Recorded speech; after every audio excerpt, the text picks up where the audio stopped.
പ്രിയപ്പെട്ട സുഹൃത്തുക്കളെ, nature life T വിയിലേക്ക് ഹാർദമായ സ്വാഗതം. ശരണ്യയുടെ 4 ദിവസങ്ങൾ. കേരളം ഇപ്പോൾ ഈ ഇലക്ഷൻ്റെ ചൂടിലും ചർച്ച ചെയ്തുകൊണ്ടിരിക്കുന്ന ഒരു വിഷയമാണ്. എന്നെ വല്ലാതെ അത്ഭുതപ്പെടുത്തിയ ഒരു കാര്യമുണ്ട്. ഇന്നലെ, അതായത് 2026 ഏപ്രിൽ 5-ാം തീയതിയിലെ വാർത്തകളിൽ ഇലക്ഷൻ്റെ കാര്യങ്ങളുണ്ടായിരുന്നില്ല. ഞാൻ കേട്ടത് ഏഷ്യാനെറ്റിൻ്റെ വാർത്തയാണ്.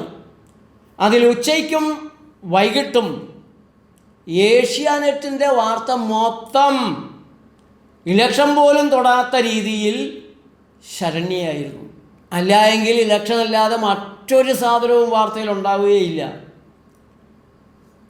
അപ്പോൾ അത് എന്നെ അമ്പരിപ്പിച്ചൊരു കാര്യമാണ്. ഏതായാലും കേരളം ആശ്വസിക്കുന്നു. ശരണ്യയെ കണ്ടു കിട്ടി. കേരളം അമ്പരക്കുന്നു. ശരണ്യയ്ക്കൊരു ക്ഷീണവും ഇല്ല, തളർച്ചയില്ല. 4 ദിവസം ഭക്ഷണം കഴിക്കാത്തതാണ്, കൊടുങ്കാട്ടിൽ അകപ്പെട്ടതാണ്, ആനയുണ്ട്, പുലിയുണ്ട്, ഒരു ഭയവും ഇല്ല. ആകെ ഉണ്ടായിരുന്നത് 500 മില്ലി കൊള്ളുന്ന ഒരു കുപ്പി അതില വെള്ളം, പിന്നെ കാട്ടരുവിയിൽ നിന്ന് വെള്ളം കോരി കുടിച്ചിട്ടുണ്ടാവാം. ഏതായാലും ഇപ്പോൾ അവിടെയും ഒരു വിവാദം കത്തുകയാണ്. ഈ ഇലക്ഷൻ്റെ സമയമല്ലായിരുന്നെങ്കിൽ ഇത് ഭയങ്കരമായ ഒരു വിവാദമാകുമായിരുന്നു. ശരണ്യ പറയുന്നത് വിശ്വാസയോഗ്യമാണോ? ഈ പറയുന്നത് പോലെ 4 ദിവസവും കാട്ടിനുള്ളിൽ തന്നെ ആയിരുന്നോ? ഭക്ഷണം കഴിക്കാതെ ആയിരുന്നോ കാട്ടിൽ ചിലവഴിച്ചത്?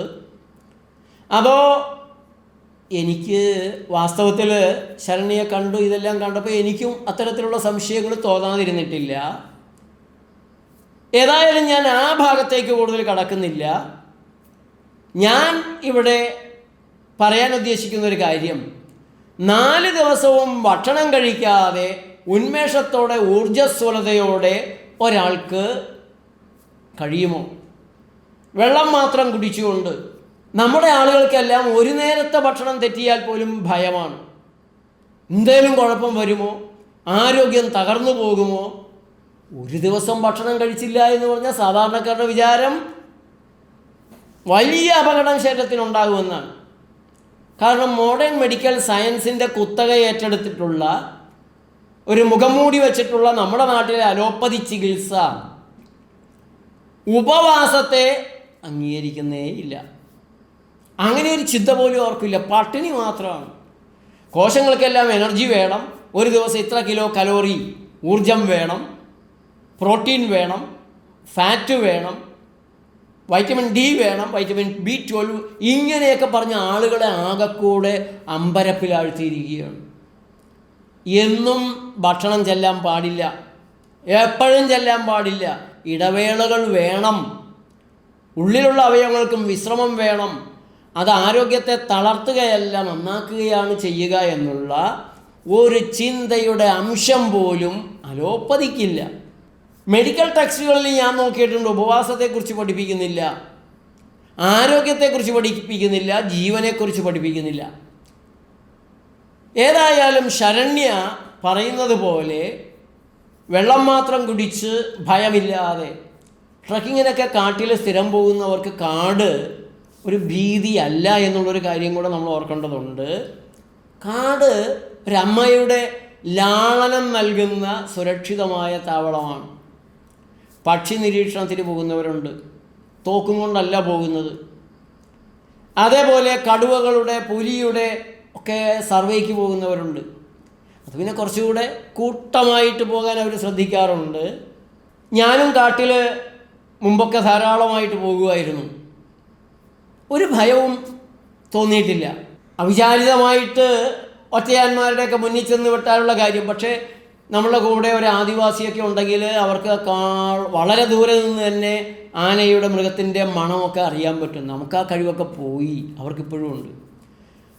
അപ്പോൾ കാടിനെ നമ്മൾ വികസിച്ച മനുഷ്യർ ഭയക്കുകയാണ്, ഭയങ്കര ഭയമാണ്.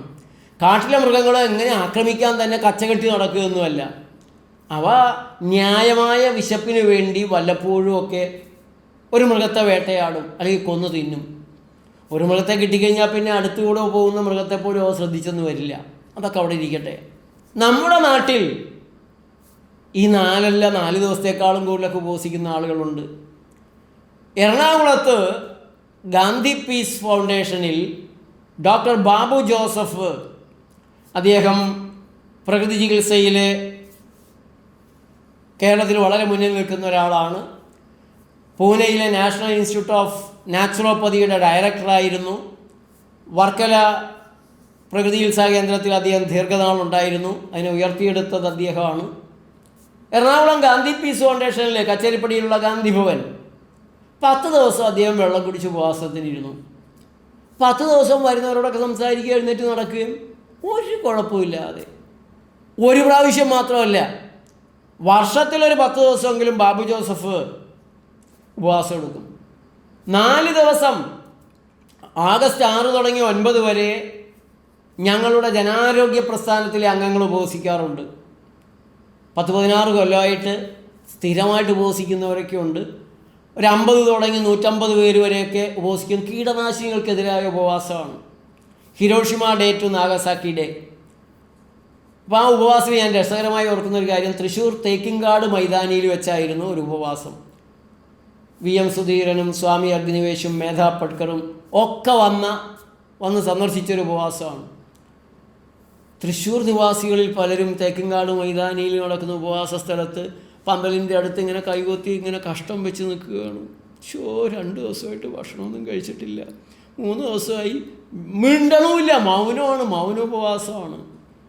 4 ദിവസമായി സമാപന യോഗമൊക്കെ നടത്തി. അത് കഴിഞ്ഞിട്ട് ഞങ്ങൾ കരിക്ക് കൊടുത്ത് ഉപവാസം കഴിഞ്ഞ് ഈ സത്യാഗ്രഹികൾ അവരുടെ ഡ്രസ് ബാഗും തൂക്കി നടന്ന് ബസ് സ്റ്റോപ്പിലേക്ക് പോയി ബസ് കയറി വീട്ടിൽ പോവുകയാണ്. കേരളത്തിൻ്റെ പല ഭാഗത്തു നിന്ന് വന്നവരാണ്. വലിയൊരു അത്ഭുതമായിരുന്നു പലർക്കും. എന്നെ പിടിച്ച് KK ശൈലജ ജയിലിലടച്ചല്ലോ. എന്നെപ്പോലുള്ളവരെ പോലും ജയിലിലടക്കുന്ന ഭരണാധികാരികളെക്കുറിച്ചും അവരുടെ ഭരണത്തെക്കുറിച്ചും നിങ്ങൾ എന്താ കരുതുന്നതെന്ന് എനിക്കറിയില്ല. 5-6 കേസ് എൻ്റെ പേരിൽ എടുത്തിട്ടുണ്ട്. അലോപ്പതിയുടെ ദാസിയായിരുന്നു ഞാൻ. അവിടെ ഉപവസിക്കുക ചെയ്തത്. പച്ചവെള്ളം മാത്രം കുടിച്ച് 8ാമത്തെ ദിവസം മേധാ പട്കറും സ്വാമി അഗ്നിവേശും ഒക്കെ ഇങ്ങനെ കുറിപ്പടികൾ കൊടുത്ത് വിടുകയാണ്. ഇനി ഉപവസിച്ചാൽ ഡ്രിപ്പ് കയറ്റാനെങ്ങാനും വിട്ടാൽ അലോപ്പതി ഡോക്ടർമാർ കാത്തിരിക്കുകയാണ്, അതുകൊണ്ട് ഉപവാസം തീർക്കണം. നിർബന്ധം ഇങ്ങനെ നേരത്തെ തുടങ്ങി തന്നെ നിർബന്ധമാണ്. ഏതായാലും 8ാമത്തെ ദിവസം ഞാൻ കരിക്ക് കുടിക്കാമെന്ന് പറഞ്ഞു. കരിക്ക് എനിക്ക് സംഘടിപ്പിച്ചു തോന്നുന്നു. അടുത്ത ദിവസങ്ങളിൽ അല്പം പഴം, 2 നേരം അല്പം പഴം കിട്ടി, അത് കഴിച്ചു. കരിക്കും പഴങ്ങളുമായിരുന്നു തുടർന്ന്. 13ാമത്തെ ദിവസം ഞാൻ ജയിലിൽ നിന്ന് പുറത്ത് വരുമ്പോൾ നിരവധിയായ സുഹൃത്തുക്കൾ സ്വീകരിക്കാനുണ്ടായിരുന്നു. കോവളത്തിനടുത്ത് ചപ്പാത്തിലെ ശാന്തിഗ്രാമിൻ്റെ ഡയറക്ടർ L പങ്കജാക്ഷൻ്റെ നേതൃത്വത്തിൽ എനിക്കവർ മാലയൊക്കെ ഇട്ടു. ഞാൻ അവിടെ നിന്നൊരു നടപ്പ് നടന്നു രക്തസാക്ഷി മണ്ഡപം വരെ. പൂജപ്പുരയിൽ നിന്ന് വെള്ളയമ്പലം വഴി എത്ര കിലോമീറ്റർ എനിക്ക് തോന്നുന്നു, 5-8 കിലോമീറ്റർ എങ്ങനെയുണ്ട്. എൻ്റെ പുറകിൽ നിന്ന് പലരും വിളിച്ചു പറയുന്നുണ്ട്, പതുക്കെ നടക്ക്, പതുക്കെ നടക്ക്. നല്ല വേഗതയിൽ ഈ 8 കിലോമീറ്ററും ഞാൻ നടന്നു. അപ്പോൾ ഈ ഉപവാസം എന്ന് പറഞ്ഞത് നമ്മുടെ ശരീരത്തെ അങ്ങനെ ക്ഷീണിപ്പിക്കണമെന്ന് നിർബന്ധമുള്ളൊരു കാര്യമല്ല. അസിഡിറ്റി കൂടുതലുള്ളവർക്ക്, പല രോഗങ്ങളുള്ളവർക്ക്, ശീലമില്ലാത്തവർക്ക്, മനസ്സിന് വേവലാതിയുള്ളവർക്കൊക്കെ പെട്ടെന്ന് തളർച്ചയുണ്ടാക്കും. നമ്മൾ കണ്ടുപരിചയിച്ചിട്ടുള്ളത് നമ്മുടെ സെക്രട്ടേറിയറ്റിൻ്റെ മുമ്പിലൊക്കെ ചിലരൊന്ന് ഉപവാസം കിടക്കും. 3-ാം ദിവസം പോലീസുകാരായിട്ട് കരഞ്ഞു പിടിച്ച് ബന്ധുക്കളോ അല്ലെങ്കിൽ പാർട്ടി പ്രവർത്തകരോ കരഞ്ഞു പിടിച്ച് കാല് പിടിച്ച് അവരെ കൈക്കും കാലിനും തൂക്കിയെടുത്ത് ആംബുലൻസിൽ കയറ്റി മെഡിക്കൽ കോളേജിൽ കൊണ്ടുപോയിട്ട് ഡ്രിപ്പ് കൊടുക്കുന്നതാണ് കണ്ടിട്ടുള്ളത്. അതുകൊണ്ടാണ് ഉപവാസത്തെക്കുറിച്ചൊരു പേടി വന്നിട്ടുള്ളത്. നമ്മുടെ ദയാബായി എൻഡോസൾഫാൻ ഇരകൾക്ക് വേണ്ടി സെക്രട്ടേറിയറ്റിന് മുമ്പിൽ എത്രയോ ദിവസമാണ് ഉപവാസം കിടന്നത്. അപ്പോൾ ഉപവാസത്തിൻ്റെ ഒരു പ്രാധാന്യം, അതിൻ്റെ മഹിമയെക്കുറിച്ച് കൂടെ ശരണ്യ ഈ പറഞ്ഞതുപോലെ വെള്ളം മാത്രം കുടിച്ചാണ് 4 ദിവസം നിന്നതെങ്കിൽ ആ 4 ദിവസം കഴിഞ്ഞ് ഇത്ര തേജസ്സോടെ നിൽക്കാൻ സാധിച്ചതെങ്കിൽ അത് അടിവരയിടുകയാണ്. ഉപവാസം ദൗർബല്യം ഉണ്ടാക്കുന്നതല്ല, ക്ഷീണവും തളർച്ചയും തകർച്ചയും ഉണ്ടാക്കുന്നതല്ല, മനുഷ്യ ശരീരത്തിന് ഇടയ്ക്കിടയ്ക്ക് ആവശ്യമുള്ളൊരു കാര്യമാണ്. അതിലേക്ക് കുറച്ചുകൂടെ ശ്രദ്ധിക്കാൻ ഇപ്പോൾ നമ്മുടെ നിരവധി വീഡിയോകൾ ഇതിനു മുമ്പുള്ളതുണ്ട്. ഇനിയും ഞാൻ അതിനെക്കുറിച്ച് ചെയ്യാം. കുറച്ചുകൂടെ വിശദമായി ശാസ്ത്രീയമായ ഉപവാസത്തിൻ്റെ ഘട്ടങ്ങൾ അടുത്ത ദിവസങ്ങളിൽ പറയാം. നന്ദി, നമസ്കാരം.